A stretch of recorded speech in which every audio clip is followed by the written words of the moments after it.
Raised Rowdy. All right, everybody, welcome to the Raised Rowdy podcast.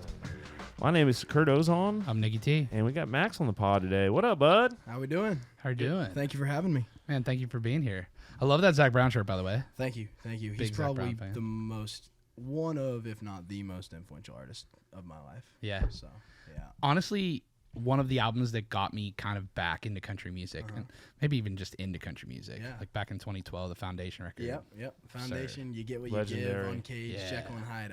It just, all of it. It was like every road trip my family ever took was always Zac Brown Band. That was the Zac Brown Band and John Denver. Yeah, So, awesome. Yeah. Where are you from? Oregon. Oregon. Yeah. Awesome. Yeah. What part of Oregon? I lived a lot of my life in West Lynn, which Mhm. is like 20 minutes south of Portland. I thought you were going to say West. no, but and then if you go 3 hours more south, there's a city called Bend, and I lived a while there before I moved to Nashville. Awesome. So, yeah, Oregon has my heart for sure. I feel like moving to Nashville, coming from Oregon, must have been such a bummer. I just love Pacific Northwest. It's insane. Yeah, It's so beautiful out there. I would be lying if I said I didn't miss it. Of course. It's like the nature there is pretty difficult to beat Oh, anywhere dude. else. And so, as a photographer, it's like you just point your camera at anything and push the button, Yeah. and it's just like beautiful. Yeah, definitely. I miss it a lot. There's a lot about Nashville to love. I mean, the restaurants and the people and just the community, especially in music. I've found like everybody seems to know everybody, and like you'll meet somebody who you think you don't know from Adam, but actually you have two friends that know them, and you know it's always like that. Whereas I felt like in the Portland area, and maybe I just didn't get out enough, but I felt like it wasn't like that. Yeah. I mean, I was from Pittsburgh, like that's where I grew up and lived most of my adult life, and not like that there either. So when I came here, it feels like everyone's pushing in the same direction, and it's like very community based. And I feel like that's probably the songwriter community that kind of helps drive that. And musicians too. You know, it's like we all come here to do the same thing, and like to rock. And so it's like, and nothing brings people together faster than jamming or like writing or collaborating or just sharing a love of music, which is great. Yeah, but and you'd think that there would be. I mean, everybody's got kind of that competitive instinct, but there's a lot of just good people that don't seem to like. I feel like Hollywood gets a bad rep for the competition and like people trying to basically cut each other at the ankles, and I haven't run into that at all in Nashville. Like feel like everybody that's seems to DC. be bringing people up, Yeah. which is awesome. Yeah, I mean, there's probably some of that, but the people that are like that, unless they're insanely talented, don't last long. You know, if someone's really, really good, then they can kind of do whatever they want. But if you're like that, then you're not going to have 100 supporters supporting you for everything you do, right? Yeah. Which is kind of how everyone else is. It's like if you're a good member of this community, then everybody wants to watch you succeed. Yes, you know, and that's how that's when it will last a little longer. Yeah, you know, and I've found that on social media, just kindness and authenticity also wins. Yeah, like you don't want to ever act like you're bigger than anybody else. Just you're always staying humble, and that seems to go the furthest. Otherwise, I'd just be a jerk to everybody. Yeah, yeah, yeah. And I mean, of course, there are people that are like that in every business in every corner of the world, but they're not the ones you want to be around all the time. Definitely not. Yeah, Michael Farron is a writer that I love, and he was one of the first people I met when I was kind of visiting Nashville, and he just told me like kindness goes a long way here. Like if everybody knows everybody, like we said, and so he was like, if you just be kind to everybody you meet, it's gonna get around that you're a kind person, and people are gonna love that, and people are gonna want to lift you up. So, We were just having this conversation over lunch today, like literally just the same thing. It's like people that have been rude or bitchy or mean. It's like then Nashville just seems to pull the rug out from under you sometimes. Yeah, and then the opposite happens. It's like they roll out the welcome mat if you're a good guy. I feel like or gal. Yep. Yeah, I hope to never experience that rug. Yeah. I'm gonna stay That's straight. the goal. The rug seems like you're doing good on the rug right now, it seems. Thank you. Yeah, Thank you. man. Speaking of which, I noticed that you love wearing crazy big hats based on our Phoenix show. Yes. And these aren't quite as big, but I did bring both you hats. And, Aw. and Oh, I was thinking of breaking like a pool stick like the Joker and having you fight over which one you want, unless you guys just want to evenly choose. There it is. Fixed Let's it. try it on. How's my hair look? Actually, pretty good. Yeah. Mine looks a lot worse after wearing a hat. You got that good. Dude, you got that. Why. You got Mount Hood on your forehead now. Look at that. You said you like the PNW. There you go. There it is. All right, we're hatted up, baby. Let's go. We'll give this guy a Raise Rowdy hat. Duh. Yeah. One. Fix it. Rotate. Can I have used? You probably don't want the sweaty ones. Oh man. Okay, you got lots of options here. Okay. Let's do. Bing, bing. Man, got some golf hats. I have nothing like this. There it is. I've never. Well, thanks for the hats, brother. Yeah. Thank you. We don't often get gifts, but we're thankful when we do. We appreciate you. And if you're listening to this and you're coming on the pod, bring us money and merch and merch. Just otherwise you're gonna get the rug pulled out from under you. Is what I'm hearing. No, it's Here, I'll take this. Yeah, it's one of those things where you hear so much about Nashville, and there's of course good and bad with every city, but the good here is so good. Mm-hmm. It's so good. Yeah, changed my life moving here. Absolutely. Yeah. And I feel like that, everybody, you have to, wherever you move, there's going to be pros and cons. Mm-hmm. And so I feel like it was definitely a bit of a sacrifice with all of my favorite, hikes and lakes and mountains and scenery. And like, there's just not as much of that here. So that's something you have to, it's all give and take. So you have to give a little bit of that, but you can take the kindness from all these strangers that you just don't get over there. So yeah.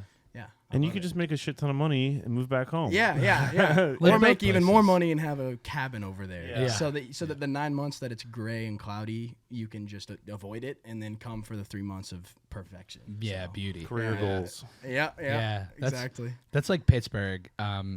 When it gets nice out in Pittsburgh, everybody's out on the deck. Everybody's out at the bar on the the outdoor area and stuff, because you don't get to enjoy it all year round. So when you do, it's just so much more meaningful. How long have you been in town? I've lived here, man. Time is going fast. Do I have a sticker up here? Yeah, we're stickered up. I'm just gonna leave the sticker on. Does that bother you guys? No. You're good. I'm taking this off though. I've been living in Nashville for I think about 7 months now. Okay. Yeah. I moved to Nashville, and within 2 weeks I left on my first tour of my life, and I haven't really been home for more than a week or two at a time since then. So it's like Nashville is where I crash and where I rest and where I kind of rejuvenate and charge the battery. But most of the time I'm out somewhere. Yeah, so, on the road. Which means 23. Yeah, 23. Yeah. Yep. Our podcast studio is falling apart. It's covering up the prompt for the conversation that I was gonna have. Sorry, I was playing the guitar earlier, so it'd be like that on those big jobs. True. There you go. Yeah, but that also means I haven't been able to do as much exploring. So maybe I'm not giving Nashville enough credit. I went east toward the Chattanooga area, and I found a pretty sick hike. Yeah, I found a really cool hike that was like along this river, and there was a beautiful lookout, and it was competitive. Like it was really cool. It kind of gave me that feeling that you get over there in the Northwest. So. Yeah, there's a lot of cool waterfalls and stuff here. Yes. I mean, Oregon has insane waterfalls. There's more waterfalls here, though. Really? Yeah. I think it's like number 1 or 2 in the country. Man, what's that? When you drive to Georgia, that lake that like kind of pops out of the mountains. It's so gorgeous. Oh, I know. I remember like when I was moving to town and I had my 97 Jeep Cherokee and I had all my shit packed up in the back of it and coming through Georgia, crossing into Tennessee, and it was pouring rain. And right when I crossed the state line, it like opened up. And then it was just beautiful, and then all the views and everything, and I was like, I think I made the right decision. You know what I mean? I think this is going to be a good career move for me. Well, something that surprised me was how green it is. Very.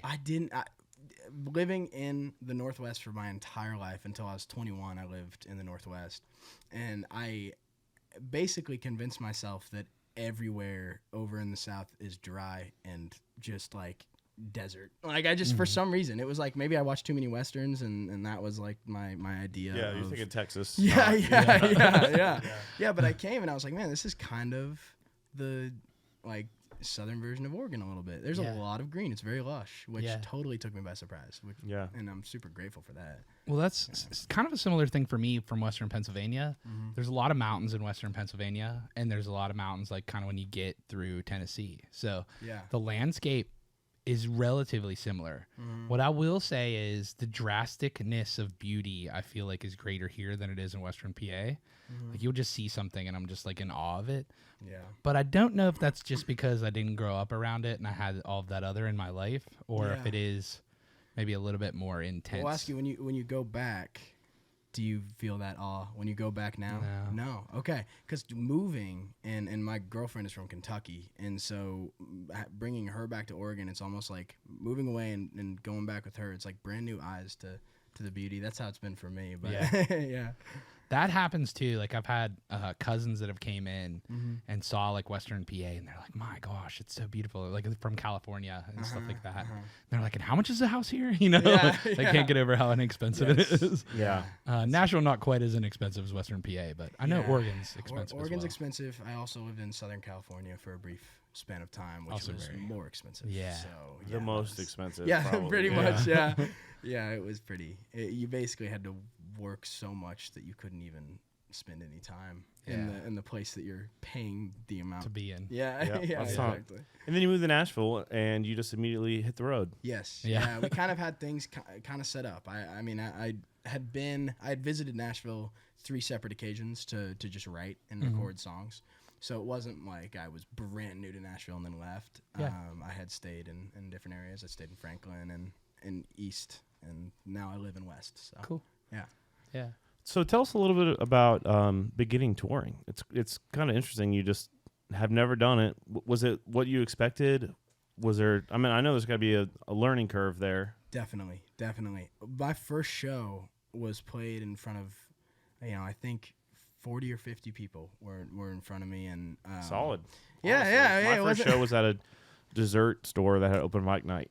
You know, there you go. Yeah. Well, when I was singing, I remember not being able to hit a single low note on any of my songs because I was so nervous and I was so shaky that my voice just refused to go down. It was like I was so interesting. And it was before I'd learned anything. I didn't know how to take care of my voice. I'd never taken a vocal lesson before, and I didn't have any of the equipment. I didn't. It was just I was underprepared. Understandably so for the first show ever, but it wasn't bad, and it was a really good experience. And I met there were 2 people there that came from me, which was really cool to see because I was opening for a band called Briscoe, which are fantastic people. But yeah, my first show was I wouldn't change it. It was exactly what I needed. It eased me in, and that tour was kind of it got more than that as far as the crowd goes, but. Everything has kind of been uphill. Just keep on moving up and finding different gigs and taking what we can get, and so it's going pretty fast. It feels like. Well, I mean, on the back of some crazy success with the song as well as socials, Yes, yeah, we've gotten super lucky with a lot more free. I mean, it's like something about just the phrase "I'm a little bit hurt, but a lot more free" is just relating to so many people, so many more than I ever thought possible, and so. That's been kind of the driver, and then when people find that and they go to the rest of the catalog, they're like, "Oh, this dude he's released like 25 other songs." Right. There's a lot more out there. So, and that was our goal when we first started. It was like, let's get music out and get good music, honest music out there, so that if a song hits, people have something to go back to. Yeah, and bro, it's happening. We were literally just talking about this. It's like a lot of people online that are like established artists. Get a little upset when they kind of get leapfrogged by, like kids, TikTok kids. And they're like, they don't know how to tour. They don't have any music out and blah, blah, blah. But it's like, you've been touring. Like, you've done it, Yeah. And, my friend's in your band, of course. Yeah. And then, but then it's like you've got EPs out and you've got dozens of songs already out. So it's like, you're doing it the right way. And it's like you're setting yourself up for a long career in music. And I've felt like that's been a constant battle is in the beginning, I made my first following. Like, even before A Lot More Free came out, my first song I released is called Freezing in November. And before I released that song, I released it with a coworker. I was working at a coffee shop, and a coworker was studying audio engineering in Southern California.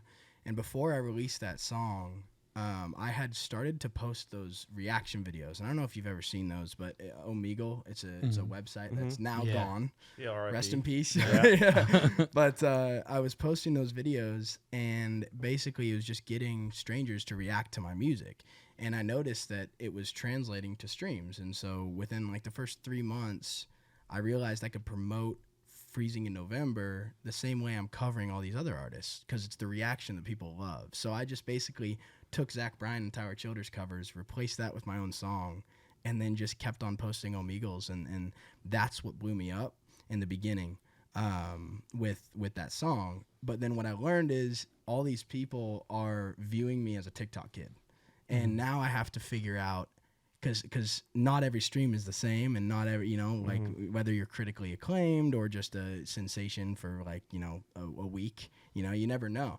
And so I had to shake that. This is a TikTok kid that sings to people, a kind of a gimmick, a gimmick. Yeah, as a bit. And I've always felt, I've always wanted to write very honest and touching music, and to call it a bit is just such a disservice. So I was like, I want to try to break out of this. And so that's been a huge part of this journey so far, is like breaking out of that social media bubble where it's like other artists look at me for sure, and many probably still look at me, where it's like, this kid in the grand scheme of things is getting big or getting bigger very fast. And like it might be easy to point and be like, it's just because he went viral on TikTok once, but the goal is to disprove that over time. Yeah. And I think longevity is what's going to help with that. Absolutely. And it's funny because we talk a lot about artists that aren't as successful on TikTok, that have been doing it the more traditional way,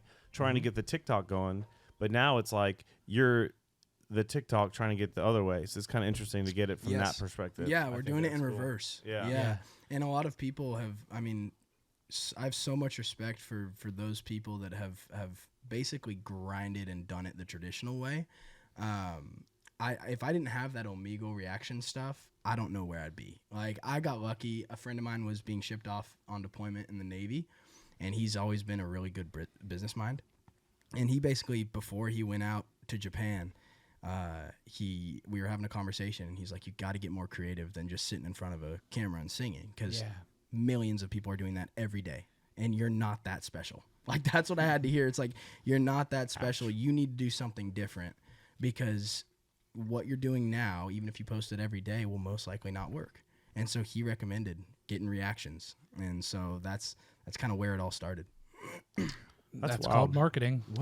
Yeah, that's a great. Honestly, it's great. But you are like, you're obviously not just a TikTok kid, because it's like you're on the road doing it. It's like you're selling tickets, and you're learning how to perform in front of people. Recently, I'm just learning that I can sell tickets right now. It's like, that's the best though. Like, I've been, I've gone on 3 different full tours and a couple of spot dates and a couple of, like 4 show tours and stuff like that. So I've played probably upwards of 40, 50 shows now.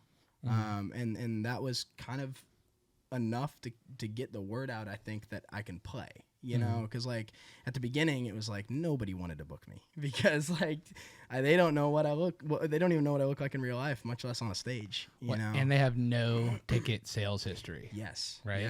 Yeah. So now we're just like, basically we're putting out feelers. We're like, hey, I went to Denver. I don't know if Ethan has ever told you, but like for some reason, just by coincidence, we played Denver 7 times, or Colorado, just like in that, area 7 times. So as a feeler, we put out a Colorado show in Denver, and it sold out just within the first 2 days. And so thank you. Yeah. Congrats, man. Golf claps. Yeah. And that was the first time we've seen we didn't know. We never tried. And so now, I don't know if this is traditional, but we're basically adding shows as we sell tickets. We're like, okay, let's add another Denver show, and then that sells out. So we're like, okay, why don't we try my home state, go to Portland, and then Seattle, and then as those sell tickets, we're like, maybe we can make this an actual thing. So that's kind of where we're at right now with all that. That's the way to do it, man. If you're thinking about the traditional way was play a show, it sells tickets, draw a circle around it, and go somewhere in that circle, right? Got you. Okay. So that's kind of how a lot of it works is, okay, it works in southern Alabama. Let's try northern Alabama, right? Let's try Georgia, and it just circles like that. So honestly, that's not that untraditional. That's good. Yeah. But once you're through all those places, then okay, I sold 250 tickets here, or whatever it is. Yeah, you have a gauge. And that's the information that people like the booking agents that sometimes we get to talk to, like Aaron, like that's what they use to figure out where to put you. You know, history of what they know has done what where, but then also like how your stuff's doing will help. At the end of the day, like nobody knows your mind, and nobody knows the confidence that you could have in yourself and the confidence that your inner circle could have in you. You just have to give them evidence. And so that's the whole story of my life for the last, year or so now has been just like keep on putting out good songs, play good shows, be kind, and just give people evidence of like who you are and what you are as an artist. And so it feels like we're doing it. That's great. This is probably an annoying question, but I'm just kind of curious about it. How would you quantify your music as far as like genre? Yeah, that's a question that I ask myself. Okay, because I'm listening to it, I'm like, I don't know what this music is. Like, it's not like we have like Jesse Daniels on. I'm like, this dude is country's cornbread. You know what I mean? Then it's like in this middle area that is so popular and so great. And that middle area is like definitely growing. I think a lot, I have my reservations about what's considered country now. But I personally, like, the best way to describe where my music lies is like to think about my influences. So like when I say, Zach Brown Band is huge. I grew up on a lot of Jack Johnson and like a lot of, Switchfoot, and like those were kind of my, like that's what I was raised on. And so that played a huge part in my upbringing. And then I kind of discovered Zach Bryan and Tyler Childers later on. Childers first, and then Zach Bryan, I started to realize, like, he's just a dude with a guitar. And so that's what influenced. I feel like he probably influenced a gazillion kids that were like, man, I can play 4 chords and write poetry too. Let me try, So those are my influences. And so it kind of comes out in the music. And I would say I discovered Noah Kahan. I love Noah Kahan. He's one of my biggest influences. And it's hard to put into one place, and I try my very best not to claim to be anything. Yeah, you don't have to. Yeah, I try. I mean, like, if I had a gun to my head, I would probably say, folk, somewhere in the country and the folk pop space. There's somewhere. There's a line, and I'm somewhere in between those two. But really, it's like it also is dependent on the song. Like, I have songs that are inspired by certain artists and have certain instruments and styles, and then there are songs that sound like Amos Lee. Like, you can't. It's hard to put it in one place. But yeah, you don't have to. I was just curious, because there's definitely. You're not alone in being in that sort of in the cracks kind of thing, and it's a subgenre for sure. I just don't know what to call it. Who cares? It doesn't matter. Some people call it country adjacent. Yeah. I don't particularly love it, but Yeah, that's not it. They'll figure it out. We need to coin a new term. Yeah, they'll figure it out. But my goal is just to be as authentic as I can. Yeah. So when I sit down in a writing room, or when I'm just like, when a thought hits me, I don't really think, what genre am I trying to write this for? Yeah. The same way I don't think, like, is this a hook that I'm going to post on TikTok and will do well? I just don't try to think about any of that. I just try to write good songs. Let primarily the poetry speak for itself, because I'm pretty garbage at guitar. I've only been playing for like 2 years. Self-taught, right? Yeah. It's just about 2 years ago now, I started, learning guitar, and so I definitely lean on. Crazy. Yeah. He's way better than me, though. No, I doubt it. Nick, if you start playing guitar right now, in 2 years, I would be still awful. I'm still learning. Bar chords still trip me up all the time. So point being, the music comes from the lyrics primarily. And that's what I've always listened to. I've always been a big fan of the lyrics and what the song is saying, and trying to get attached to the artist. And so I'm trying to be that artist now. That's great. And I'm also just not talented enough to have it based on instruments. My brain works the opposite way. So I've always been listening to the guitar parts first. In bands that have long instrumental sections. But it's cool, and I know that you're like would write poetry and stuff before music, right? Yeah. A little bit in high school, and nothing too crazy though. I didn't really do too much. I had just zero self-confidence. I had to build that, and it took a long time to even get the guts to go and sing on the street much less play shows. So Yeah. it's all a learning experience. Everything is. So, For sure, man. Yeah. What are some ways that helped you build that confidence? Doing it, getting out there, and the first time I ever sang in front of somebody was technically in 8th grade. I sang "Hey There, Delilah" in front of the school lunch, but I don't count that. The first time I ever went out, I street performed in Southern California. Oh, cool. And the thing that I had to do before going out was basically convince myself, if I sound really good and if I do well, probably nobody will really care. And if I do terrible, nobody will really care. Mm-hmm. So you just have to go out and do it and get the experience. And so I went out and people like threw tips in the guitar, and I wasn't expecting any of it. And I ended up that night, I played for like an hour and a half, and I got $90, which was amazing. That was more money than I was making at the coffee shop. $60 an hour. Yeah. That's great. Yeah, exactly. Quick math. And then I got a taco too, a free taco, which was safe, luckily. And a girl. Was it a coupon or an actual taco? It was a taco. Someone handed me a taco wrapped up from, I believe it was Del Taco. What a blessing. But I was hungry. Yeah, like I was hungry. Beef and It was cheddar, perfect. lettuce, tomato? Beef and cheddar. Okay. Yeah, it was a beef and cheddar. Gotcha. And then there was also a girl's number inside of a $5 bill. Interesting. And so those are the three things that everybody needs in life. Every man feels. Money, taco, yeah. Money's, tacos, and women. Yeah. Is Amen, kind of bro. the trinity there. Honestly, true. So, Well, then you're like, all right, I'll just do this for my career then.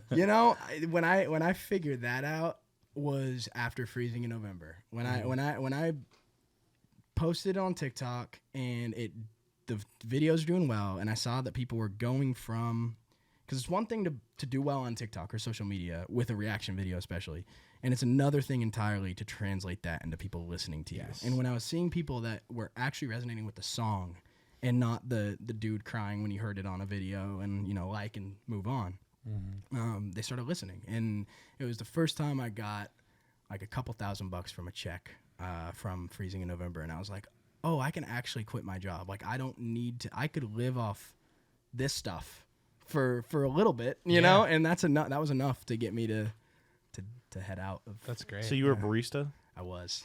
Oh, Yeah. Are you still? I mean, do you have a coffee rig at the house or what? No, I don't really. I was kind of in it for the personal connection. Gotcha. I'm not crazy. You weren't getting high on the stash kind of thing. I was actually. I drank a nitro cold brew every morning. I usually would start around 4 a.m. and I would just be a zombie. But it was more about the customer service connection that I love people and I love talking to people, and so I'm not a coffee nut. I don't really know. I could make some mean latte art actually, but I don't have any. I drink black coffee in the morning. Yeah, and same. That's it. Yeah. Well, I think being on stage and providing that show for people is a service in itself, kind of like a service industry. It really is. Yeah, definitely. It's one of the greatest services you can do because by giving people one coffee, you're affecting that person. Yep. With your music hitting as many ears and as many eyes as it is online as well as in person, you're changing people's mental moments, but also sometimes their lives. Yeah. You know? Yeah. And I don't think it's hard to comprehend that. And I always, I remember meeting Cole Swindell. Cool. And Great guy. I told him, like, man, your music has truly changed my life. Like, it was kind of some of the first country music at a very young age that I first started really, really enjoying. And he was like, man, I'm just happy to still be here. And it was a super humble answer, but I was like, no, you don't understand. like I it was, love you. Yeah. And so I've learned now that I've been on the other side of it now, where people are like, that a lot more free. Like, I might not be here if it weren't for that song. And like, that doesn't even, I feel like the human brain can't even comprehend it. I'm like, me? I mean, writing those words, it's like, it doesn't make sense. And I remember there was, I don't know if y'all know Matt Carney, but name rings a bell. But Matt Carney is a huge influence.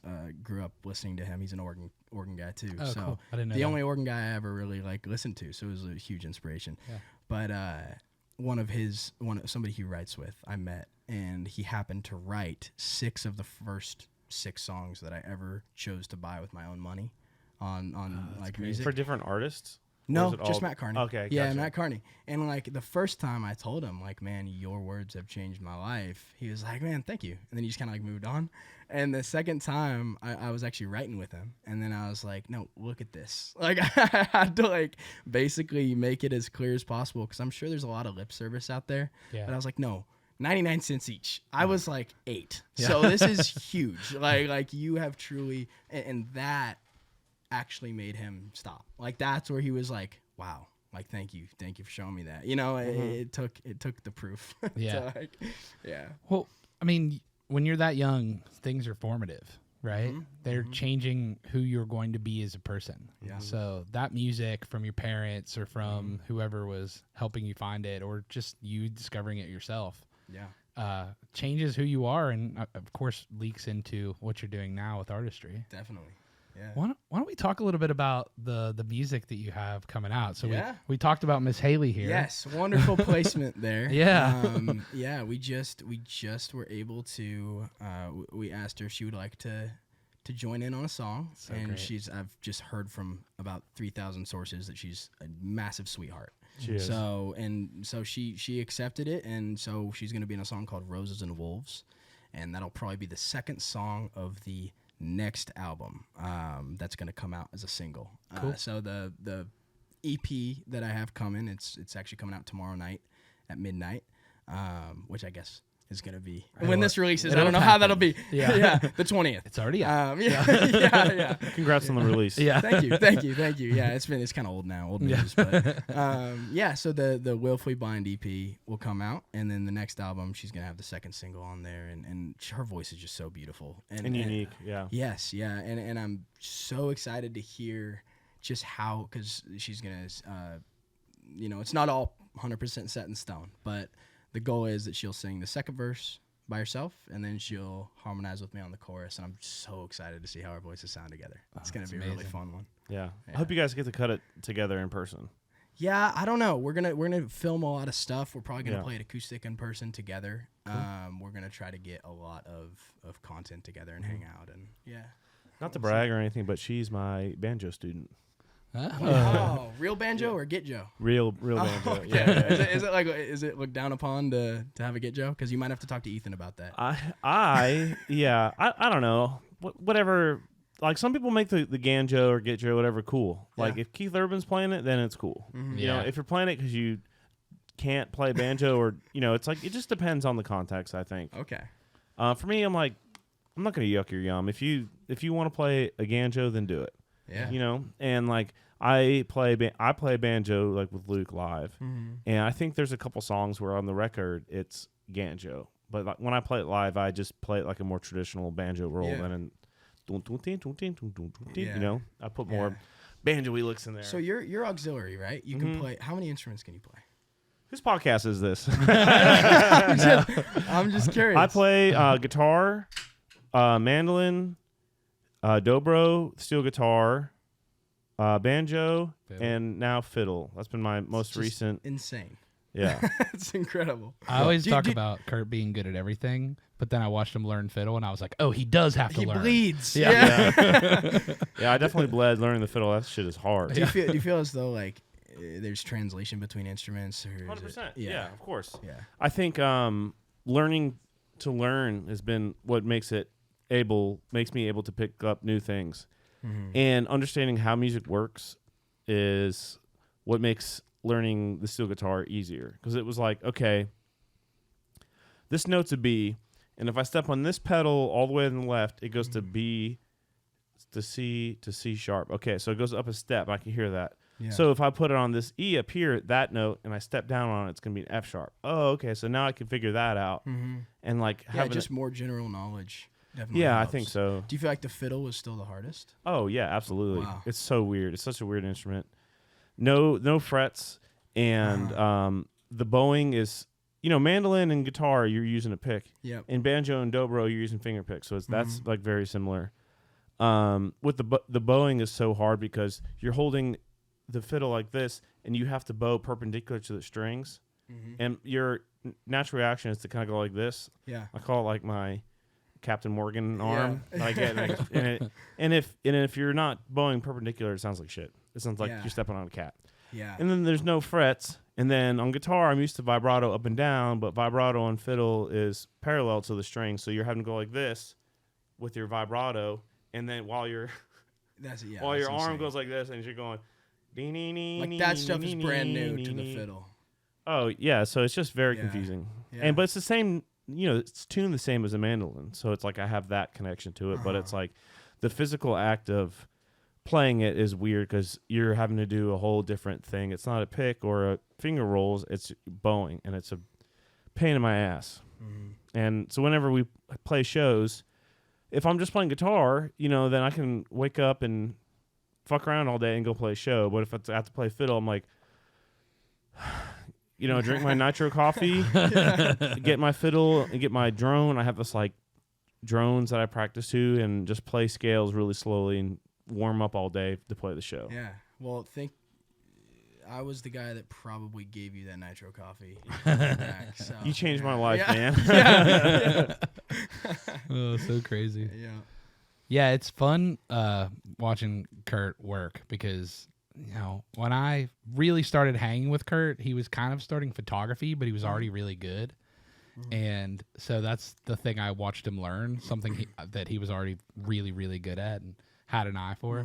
So it was cool to watch that exploration of a new instrument. Thanks, man. Yeah. Well, the story of it is, I don't know if I told this on the pod, but Luke had a new record coming out, and it was a double record. It was Growing Up, and the second half is called Getting Old. And so in the second half, we all sat in the green room, and it was like, I remember it so vividly. I think it was October of 22. Hey, guys, here's my new record. You want to listen to it? Yes. Go through, and it's like, oh, you cut a cover a fast car? That's weird, Yeah. That ended up aging real well. Doing pretty good, yeah. I mean, yeah. I was like, it was just very unique because he always cuts the songs he writes, Yeah.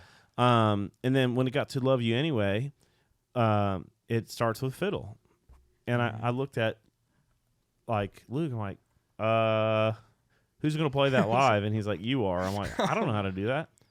I'm like, I could play that on dobro. It sounds sick on dobro. He's like, no, that's your part. You got it. I was like, okay. It wasn't like you have to do this, but it was like, I believe you can do it, Kurt. Yeah. I've seen you do everything else. Yeah. So then I just started practicing, and I wasn't getting any better. I was trying to play fast and try to play cool shit, and I just couldn't. And all the band guys in Luke's band are like, can you practice somewhere else, please? And then I'd go practice somewhere else in the crew, or they're like trying to nap during the day, and they're like, could you not? I've heard it's the worst instrument dude, it's horrible. for like family members to learn. Oh, and it sounds awful when you hit a sour note. Yeah. Well, then I'm like, okay, I can't do this on my own. And then so I just started taking lessons. And then and I was like, oh, like my arm needs to be straight, and it's like, relax. Oh, like your wrist looks like a jellyfish. So, and then we started touring, and then Flatland was our opener, and with Wes, of course. And so I pick his brain every Friday, and Wes was playing the fiddle live for us. Wes would come out and play one or two songs with us, and then eventually got to the point where I was playing it with Wes, and we'd harmonize on certain stuff. And then one day Tyler's like, all right, I think you're ready just to do it yourself. I said, okay. And then so Wes got fired. And at least from the Luke Combs band for now. And then I started doing it. Gotcha. Yeah. Gotcha. Lessons, man. It's like when someone knows something you don't, you just pay them to teach it to you. It's the best. Yeah. It saves you so much time. Yeah, definitely. I could probably take notes on guitar. I think I need to start to learn a little bit more than I've been able to teach myself over the time so far. Yeah, man. So, I mean, maybe that's what I needed. Maybe that was the sign. Yeah, go get a guitar lesson, or have Ethan. Are you open when you're not on tour? Sure, man. Come over. Yeah, man. I'm in East Nashville. I'll give you. I give Haley banjo lessons. All right. So I'll give you guitar lessons. I will be your guitar pupil. And I've had a few artist students also. One of the Castelos teacher banjo, also Powell. Nice. But she's good, so she doesn't need my help. But yeah, I'll be glad. We'll jam. Sweet. Kurt's favorite thing is jamming. Awesome. It's fun. Yeah. It's fun to watch, like, because I don't play any guitar. I promise you're better than me. I don't play. Yeah. But it's so cool to watch Ed and Kurt and all of his buddies just, like, literally rock out together on a song. It's a very special thing. Yeah. I see it with my band that I've been able to form around myself. Like, they'll just, like, we'll be in rehearsal, and we'll be playing one of my songs, and the song will end, and they'll, like, jump into Iris Goo Goo Dolls. And like sick. They just start jamming, and they just play it so well. I'm like, it's so fun. It's such a special experience to have a bunch of people that are very talented at their specializations. You know, whereas like my voice is my instrument. Yeah, that's what I like to say. Well, someone's got to write the songs, man. Yeah, that's true. The poetry part is probably completely different from what a lot of those people that are good at guitars are good at. You know, so it's the whole thing coming together is what makes it work. Yeah. Who does your production? It's been kind of a journey. We've gone from different producers. Like A Lot More Free was produced by a guy named Steve Fee, who's now an awesome friend of mine. And then AJ Pruis produced the Wandering album. Cool. And then Paul Mabry has this EP, which is the drum samples that you might know. He produced Corey Asbury. That name is really ringing a bell, but I can't place the face to it right now. Yeah, he has really good drum samples that a lot of people know him for. He's also a phenomenal producer. So he did this EP that's coming out. And then Jamie Kinney is the next album, which I will not disclose the name of. Yeah. Yet. You'll have to have me back after it's out. Yeah. There you go. Yeah, come on. Anytime, bro. Yeah, so it's been all about just figuring out my sound, and you know, when you're so fresh into all of it, you have no idea what your sound is, and like you may think you know generally what your songs are gonna sound like, but it varies so much based on producer and mixer and all the whole process that it goes through starting in the writing room. Like, you never know. So it's been just finding that sound, and I feel like I've landed on a couple of special moments, and I'm grateful for every producer that I've been able to connect with. Yeah. Isn't it wild that if you're an artist, like a singer-songwriter, how many people it takes for you to put your own art out? Yes. And how much time and something money I had no idea about. It's weird, man. It's like a painter can just sit in a room and paint something, right? I mean, you could sit in a room and play and write a song by yourself, which you've done a million times, but it's like you can't really share it with people. It most likely won't go anywhere. You cannot do it alone. Yeah. And a lot of people don't know the village that it takes. Like, at every step of the process of putting out music, it's like you need to have. I was super fortunate with my uncle being able to step in and manage me, and so he's been pivotal in that whole experience, because finding all these people when a lot of people are out there like wolves in sheep's clothing trying to skin you alive. You have to. There's danger around every corner, and so you not only have to. There is? Yeah. In fact, it could be in this room. I'm not sure yet. There's bad people in the music industry? That's weird. Yeah. So y'all ever heard of P. Diddy? Yeah. Which his last name is Combs. Yeah.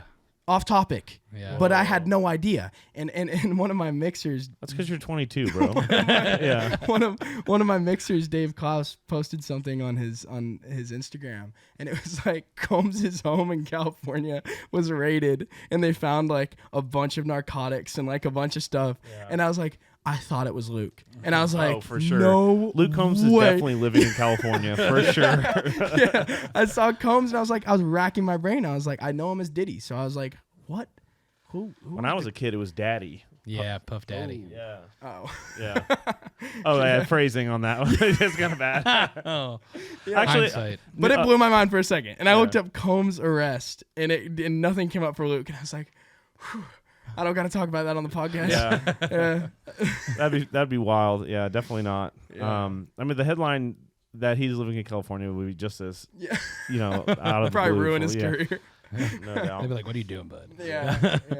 No, the music industry is a weird place, and it's very up and down, and it's very much like what's happening right now, Yeah. But there are really good people too that are servants to the art, And well, Nick is a good person. Yeah, but I don't make any money, so it doesn't count. Yeah, that's true. Just wait. Yeah, this is just gonna explode. Yeah, but there's servants to the art, and there's people that will let the artist kind of explore things, even if they don't necessarily understand it. Yes, that's because that's part of art. That's huge. That, like you mentioning that reminds me, it's like that a big part of finding writers and producers and whatever you need to find is like, do they respect you? Like being a new artist, and I'm not talking about put you on a pedestal. Like I'm talking about just a mutual person-to-person respect. And there's a lot of people that will see you as less than in whatever room you may be in. And so it's been kind of like a big journey, just figuring out like, when am I right with my lack of experience? When should we do this creative choice, or when should I get the max veto is what I call it, and like when should they just truly be like, you just don't know, because I'm aware of my own inexperience. Yeah, but finding that balance between respect and experience, it has been a trial and error. Figuring all that out. For sure. Well, and that's everything. That's not just music, right? It's life. Yeah. You don't know what you don't know, until someone... And as long as you know that. Yeah. Yeah. Yes, very much. You got to know it. I always say, I was like, if I was as smart as I thought I was when I was 25, I'd be like president or something, Yeah. But life gives you lumps, and each lump you learn something from, right? And it helps you make it so that the next time someone bangs you with a hammer, it doesn't give as big of a lump, Yeah, definitely. You're all calloused and defensive. Yeah. But that's part of the thing, man. And it's finding people that you trust, right? And whether that's a record label, a manager, a publishing company, the guys on the road with you in the band, like a booking agent, whoever you think is going to be a servant of this thing, right? That's really what it comes down to. And there's so much power in people pushing together. You know, like we talked about with like the Luke camp and how big it is and how many people are on staff. I understood it, but then when you go see a stadium show and you see those people working when they're working and how much they're doing. Yeah. And then you see like it really literally takes an army. Yes. Yeah. And when I worked at a record label for a while, like you see what 30 people or 50 people pointing in the same direction pushing does. Yep. It's powerful. And I feel that now. Like I feel, it's hard to, a lot of the time, like in the public's eye, it's like the artist, and the artist is doing all this stuff. That's what I used to think. And like it's been interesting kind of being on the other side of it. I already feel like sometimes I feel like I don't even deserve a lot of the stuff that's happened because I didn't personally, by myself, make it happen. And so I struggle with that sometimes because right now I feel like it's a village. And I can't even imagine once you get to the place where just to put on a show, there's thousands of people that are helping you. Like that blows my mind. When I walked into the stadium at the Phoenix show, it was like, it just doesn't even feel real, and I can't imagine being on stage, man, in front of that. Yeah, yeah. You talk about affecting lives. But we just to talk about like how much it takes. It's like obviously like we roll with a lot of trucks and a lot of buses or fly, a lot of flights or whatever. But it's like sometimes we'll come in on Wednesday or Thursday, rehearse, and then play Friday, Saturday. And I was just like Nick and I, one Thursday night, Nick came to the Cincinnati show, and we just sat and smoked cigars. And it's like 10 o'clock at night, and you're sitting on stage, and there's no one there. It's just completely empty. But there's still people, like, unfolding chairs, and, like, people are still working. You know what I mean? Yeah. And it's like... It's wild. Yeah. It's just, it takes... And there's security guards, and it's just, like, the food vendors, and it's just insane, bro. Yeah. And it's like, the stadium shows, if you haven't been to it, it's kind of like... a Luke Combs themed Disney World at a stadium. Great. You know what I mean? Yeah. And it's like... That's a great way to explain it. It's wild, and it's awesome. Yeah. It's beautiful. Well, fortunately, I don't know if they change. I assume security all changes based on the venue. But that the Phoenix venue was fantastic. I was basically best friends with all the security guards by the end of that. So that was super cool. I'm sure that Luke and you all pride yourselves on the the good people that you surround yourself with, and you could definitely feel that when I was there. Good, man. Yeah, that was a fun show. Hot. That was a hot one. It was difficult for sure for me. It was 105-ish, if I remember correctly. Mm-hmm. I was wearing a tank top and shorts and sweating through it like nothing. Mm-hmm. And the dry heat made it pretty difficult vocally for me. Oh my God! Yeah. So, and a lot of people, it was kind of hard because a lot of people didn't want to stand in 105 degrees. Yeah. So it was pretty tough watching people go find cover mid-set. Yeah. Yeah. That hurt. But I was come back. I was right there at the front of the stage. Yes. And Yes. it was shaded. Thank you so much. Thank you so much for that. By the way, I was telling myself on the drive here, I was like, I have to thank Kurt because you watched my set, and that meant so much to me. Like your massive hat, especially.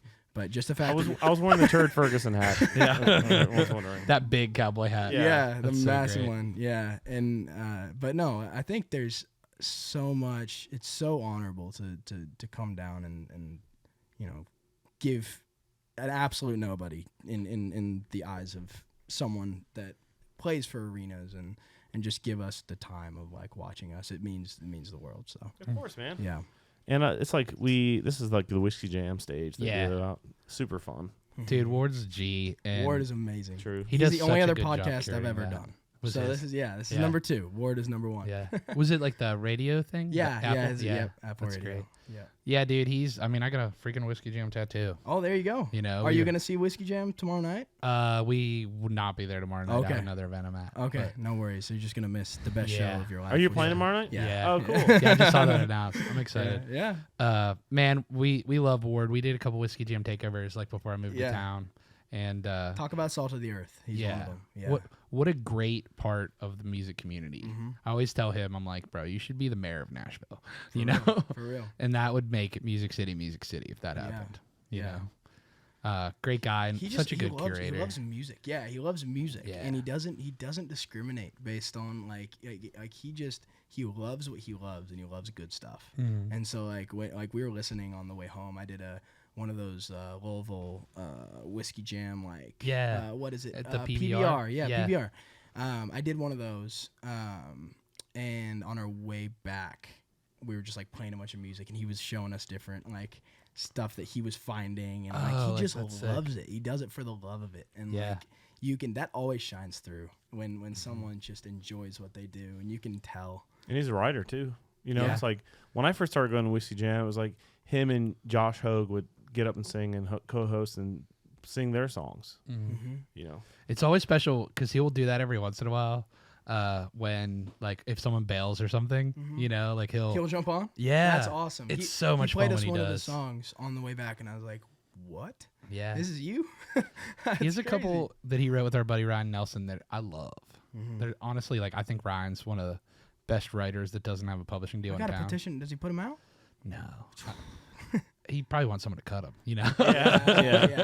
That's but yeah, it's always special. If you ever see that he's on a lineup, go.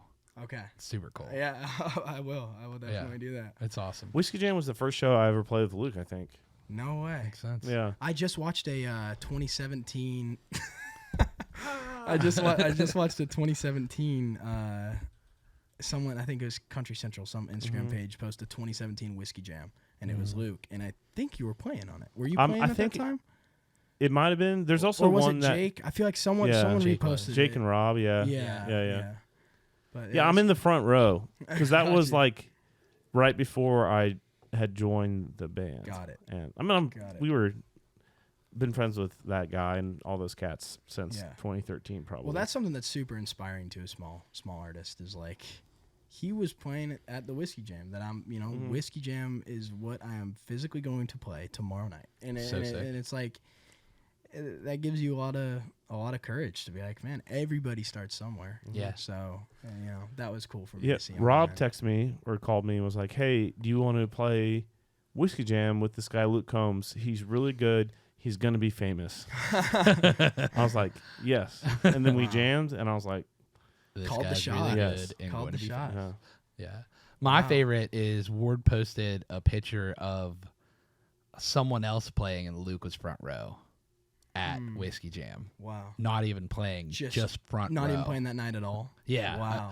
Or maybe he was, I don't know. But what year was that? I won't keep my hopes up. Yeah. I don't know. But like, it was just, that shows you too that Luke just loves the music too, man. Yeah. You know, like he was there supporting even when he wasn't playing, you know, and like that's how Ward's built such a vibrant community. Yeah. Is having that culture as part of the business. And he's been, you know, a part of a lot of artists that, you know, we would now consider exploded, you know? Oh, yeah. And he's played a very integral role in like encouraging them and basically giving them a stage when they didn't have as many back then. And so, yeah, it's an honor to be one of those people, you Super know? cool. And hopefully I'll crush it. take off. Yeah. Well, you're already crushing. You're already there. But I hope you crush that thank show you. Is what I'm saying. Yeah. You know? Yeah. As do I. Yeah. It's super cool, man. And it's just super inspiring to watch people living their dream. And you're doing it right now, man. You can feel the energy of it too. Thank you. I always tell people, like, if someone could have one takeaway from coming to one of my shows, it's that I am extremely grateful to be on stage. Like, I try to smile as much as I can, have a good time. There's one show where I straight up fell flat out. I jumped off the stage and my leg slipped out from under me and I fell and it hurt. But I just like got up and laughed, and it's like, man, just make all these people feel like they're part of your family. Like they're all here just to you all relate. Your words relate to them, and you could have changed their life. So have a good time and show them that you're grateful. Don't be all stuck up. But anyway, yeah, I'm very grateful for everything that's happening and for you guys having me on. Oh, absolutely, man. Yeah. We'll have to get you on like one of our writers rounds or something sometime too. I'd love to. That'd be sick. I'd love to. Maybe we'll make Kurt come to that one. Where do you hold that?